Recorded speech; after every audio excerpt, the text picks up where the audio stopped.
So we're working on a 2013 Acura MDX, and I was fixing the remotes. One of them had a dead battery. Remote number 2 had a dead battery. I had no signal from it with my Autel tester. And I put a new battery in it and I tested it, and it was outputting a signal.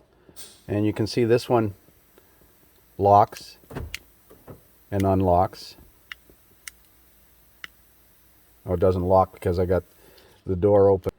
So I put a new battery in this remote and it wouldn't work. And the reason why it wouldn't work is because I had this remote inside the vehicle or in the ignition. And that screwed me up because it was testing like there was outputting a signal. This is remote number 2 now, I think. Yeah, driver 2.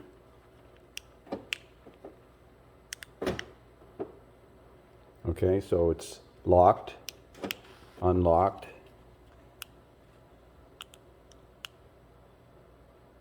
Well, I got to unlock it first before you can use the tailgate release. So the tailgate's opening, closing. But I was trying to use it with this remote in the ignition switch, off, but in the ignition switch.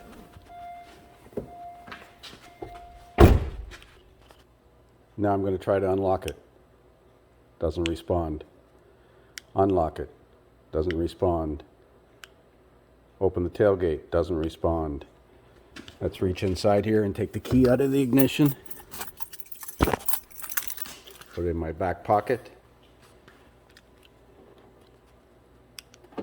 Look at that. So you can't have a key in the ignition and use the other remote to do anything. Hope that helps somebody else out.